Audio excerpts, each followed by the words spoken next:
Hi guys, and welcome to SnipBit, the podcast to show that you can be successful in your chosen field, whatever the background you have or the start in life. Today, I'm hugely honoured to welcome Martin Offiah. He's played both rugby league and rugby union, scoring over 500 tries. He's been inducted into the Rugby League Hall of Fame, and he even has a statue outside Wembley of himself, which is pretty awesome.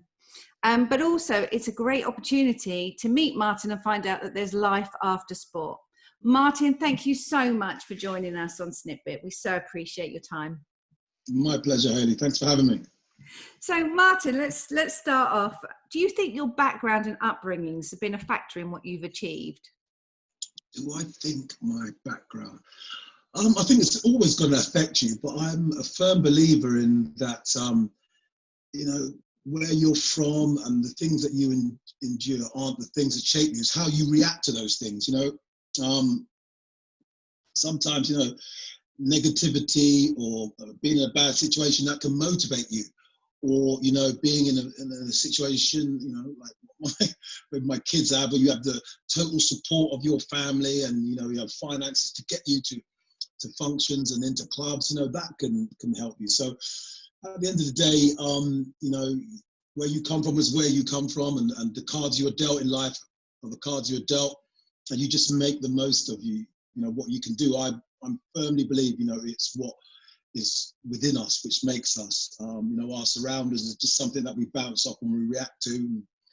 And I truly believe, I don't know what it was, but I did have a burning desire in me. Where that came from, I don't know. Maybe it was the fact that I was the youngest of 3 children. I always felt that I was, shooting at my elder siblings to try and keep up with them, whether that was academically or on the sporting pitch. I just have memories as a child of, we didn't have PlayStations and whatnot. And I just remember summer holidays, bowling to my brother in the local cage all day, trying to get him out and knowing that I was going to get him out. And even if I got him out, I knew that he'd probably get me out after about 3 balls, and I was back bowling to him again. So I just think memories of that, just gave me that desire and a burning ambition. And I've always thanked my elder siblings for not giving me an easy ride, allowing me to battle, allow me to win races. Everything that I've got in life, I've earned, and I found that I've got my siblings to thank for that. I love that. I have a younger sister, and we were always very similar. And then suddenly she became 6 foot, and I stayed at 5'4". Moral of story: don't pick on younger siblings. So, was there a point in your career that you knew you were going to be successful? Not really. It's a gradual thing, success, and it always gets redefined, the further you go along. I remember at school not being particularly great at rugby, around about 13, 14. When I was 11, I seemed to be all right, but I don't know, going through puberty, I was a bit of a strange developer. And then around about 15, 16, I just remember, on the rugby pitch, I was automatically started to see myself getting away from people and getting better. And then I kind of left school and got into the Roslyn Park team. And, each time I got a bit of success, I didn't really see it as success, because I was always shooting for the next thing. Even when I'd signed professional forms and I'm in my first season playing for Widnes. I think I'd won the Man of Steel. I got picked to represent my country. I went on tour for Great Britain. But then I always saw the next thing. I was trying to become the top try scorer for the next year and the next year. And then, whatever it was that I'd achieved, I always looked at what I didn't achieve. And so I always felt myself that I didn't take a breath. I think the first time I really took a breath, I think, was in 1995, and I'd so much behind me. I'd the highest transfer. I'd already scored that try at Wembley, and I just thought to myself, if I keep achieving, and then I died, I thought to myself, where was my pleasure in life? I thought to myself, there's got to be more than to life of that, by which time I was 30 years old, you know, and I kind of looked around and, you know, I thought to myself, you know, it's about time to enjoy the finer things in life. You know, it was only then I thought to myself, maybe I need to buy myself a nicer car or get a nicer house or things like that. And I think just like life experiences, you know, and I saw someone who I considered a friend who lost their life at the beginning of what I thought their journey was.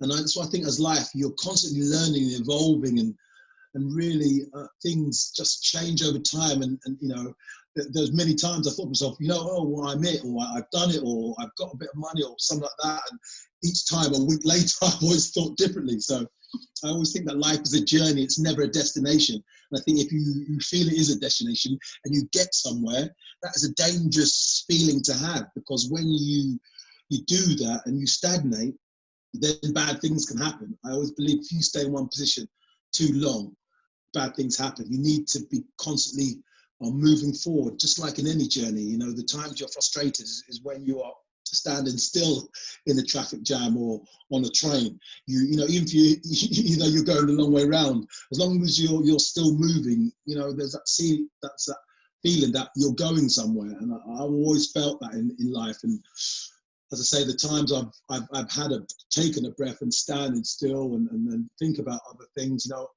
I didn't think I was in a good place and in a healthy place. I always think that you need to be moving forward. So I never really like to think that I've achieved it or I've done it, or, you know, because if you think that, then what do you do next? Where do you go? It's all over.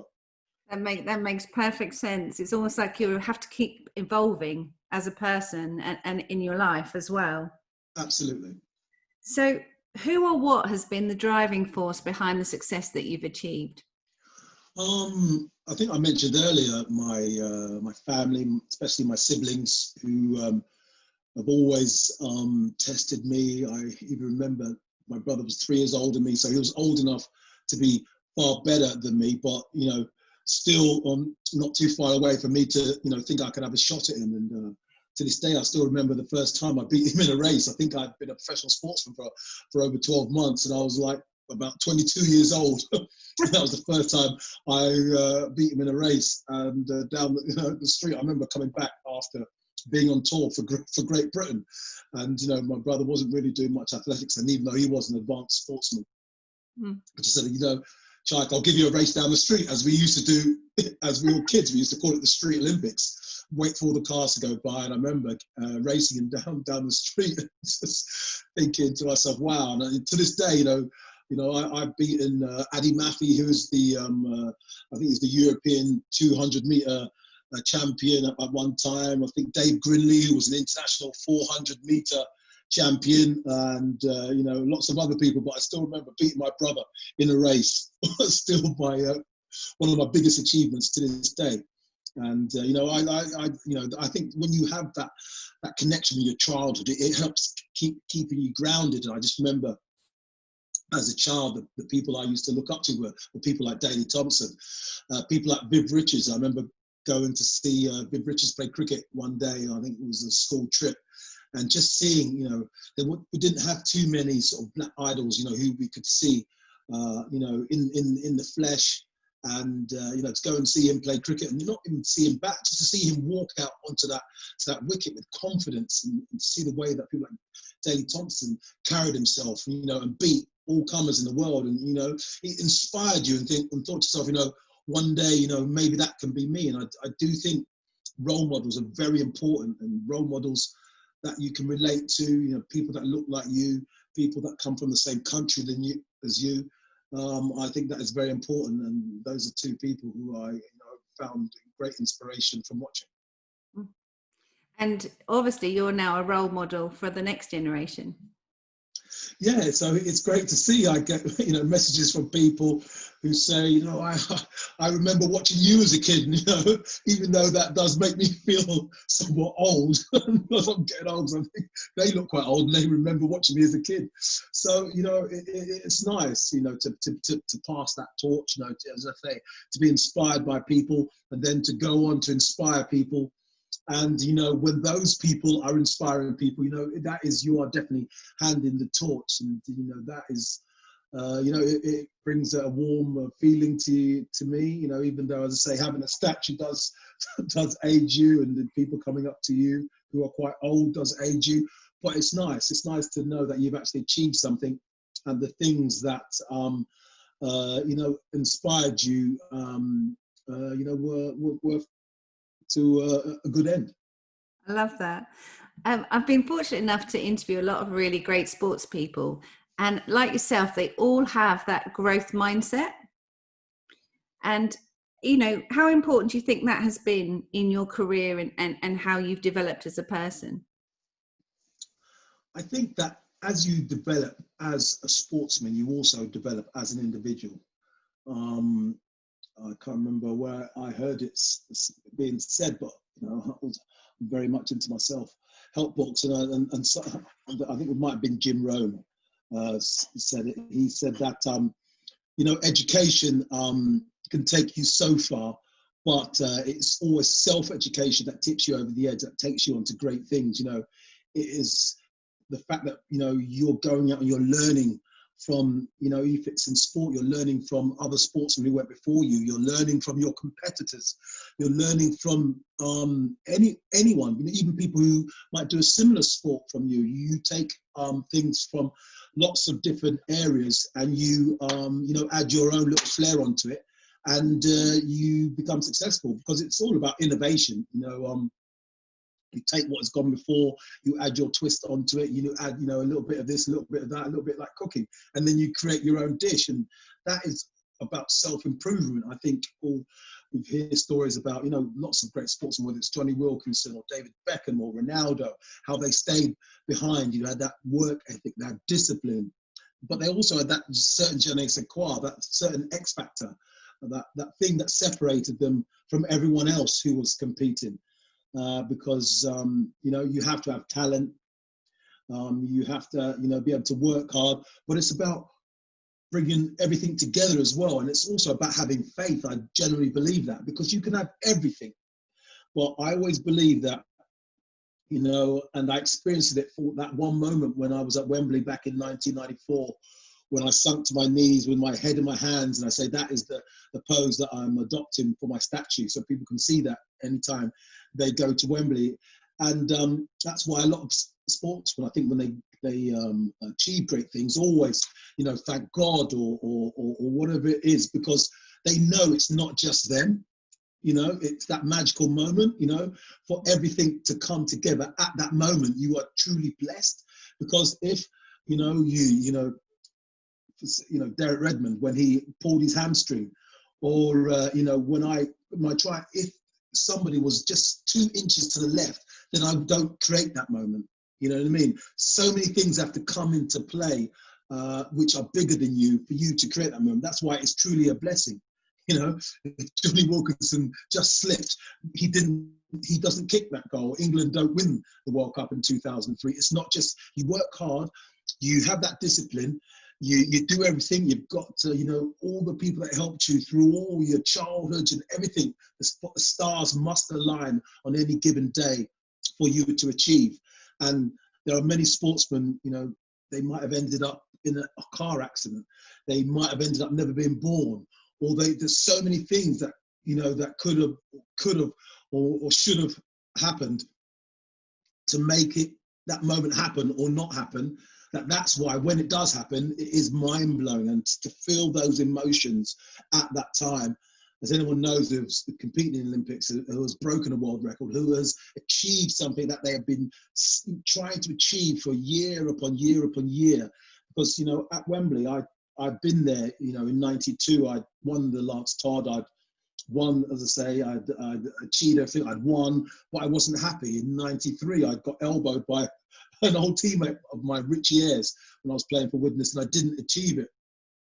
But in 94, everything came together. In 95, it didn't work out for me. In 99, I went back to Wembley, scored a good try, but it wasn't what I wanted to achieve. But on that one given moment, and I'm truly blessed to create that moment, because they always say that, careers can be forgotten, but moments last forever. And Yes. I'm a firm believer in that. And, you know, I had my moment at Wembley and I'm thankful for that. And I give thanks and praise. You know, people say, yeah, mine, yeah, but you were fast. You know, you had skill. You know, you worked hard, were disciplined. But yeah, I had all those things, but still, I'm still blessed that I managed to create that one moment. I think that's brilliant. I think that really sums up the spirit of a great sportsman.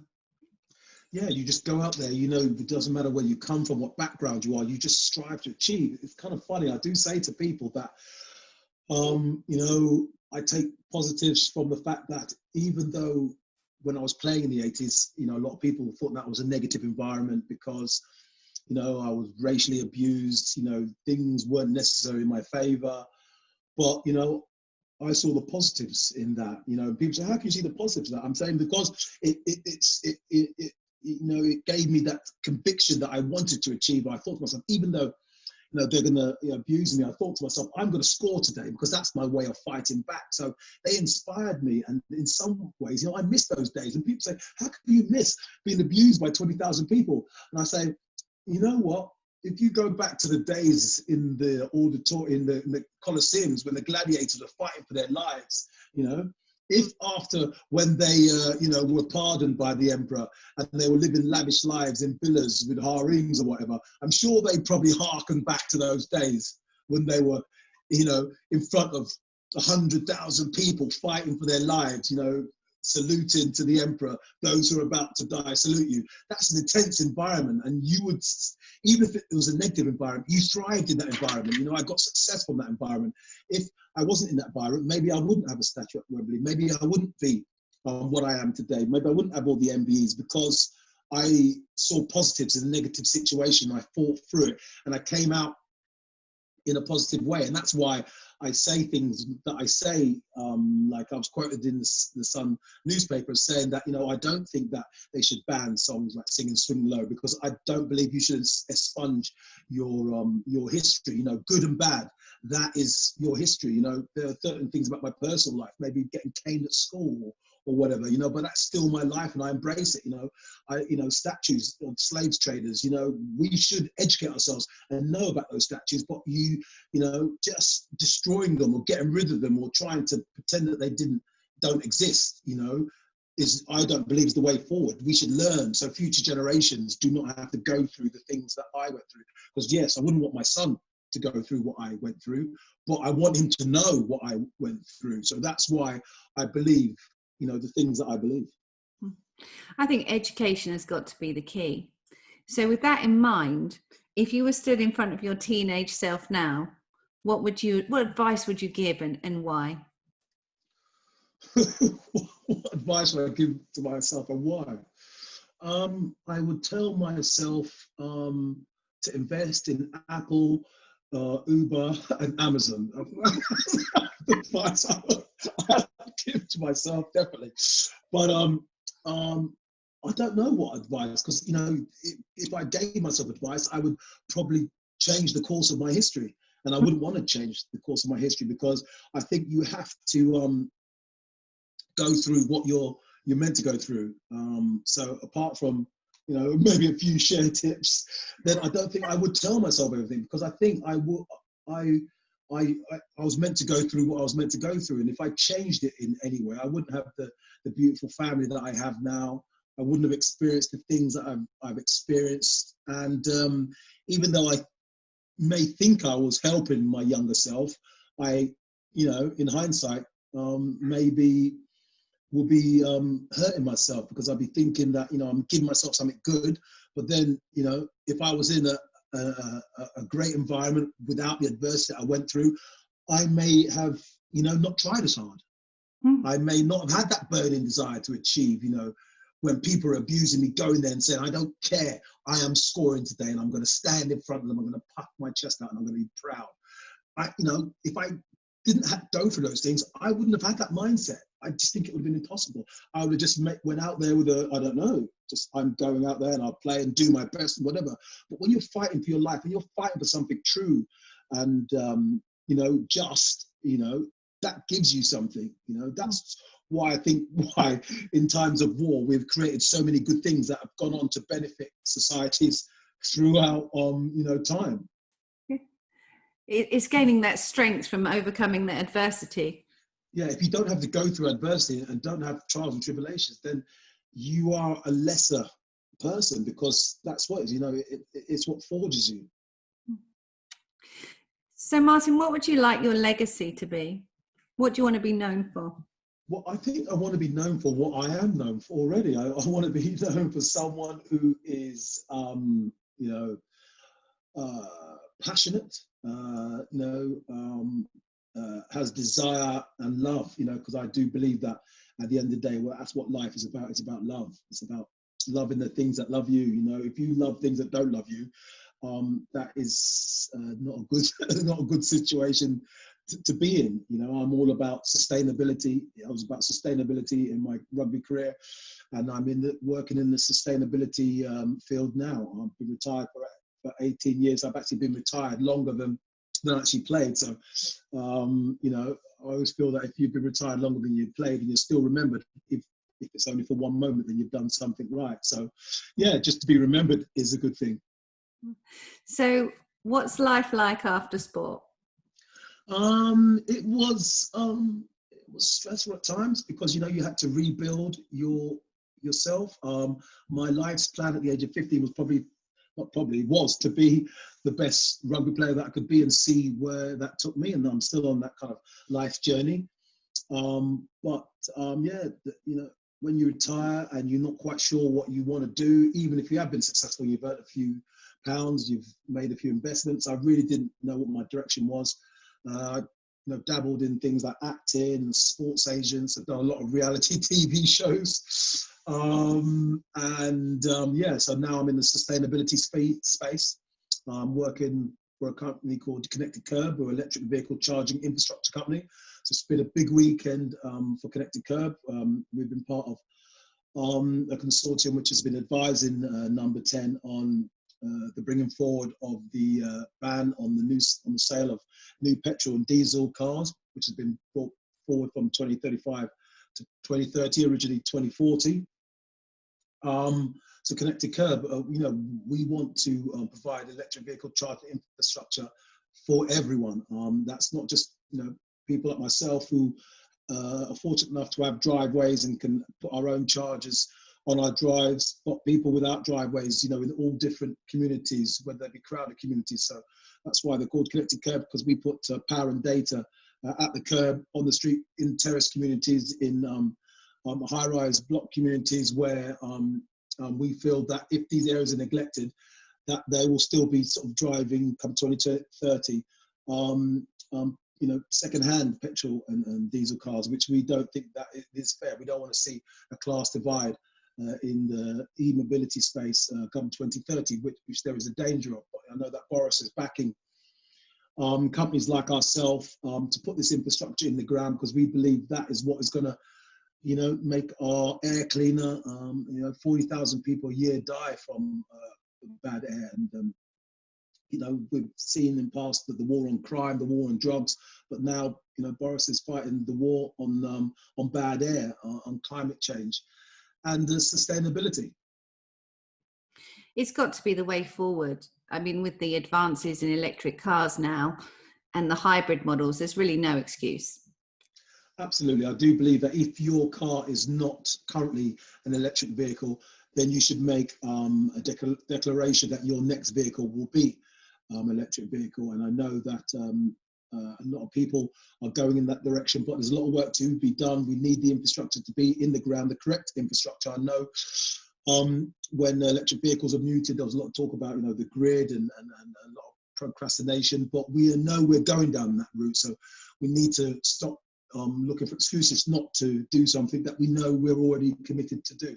And I think that lead has to be set by the government, by Boris Johnson, with the green recovery, setting out the plan. We need to see Boris at a pulpit, as he has been for COVID, informing and educating and engaging with society, showing them that, what it is that he's doing, marking out a clear plan, and, because it's okay to set dates in the future. But that is just, putting pressure on us, because, pressure alone, will not be the answer. we have to have a clear, concise plan. No, that's brilliant. So, Martin, where can we find you online and socially? Yeah, you can find me on Instagram at Martin Offiah. You can find me on Twitter, on LinkedIn. If you're interested in electric vehicles or the EV space, I'm on a lot of panels on LinkedIn. You can get me, or Connected Curb. You can engage with us at www.connectedcurb.com.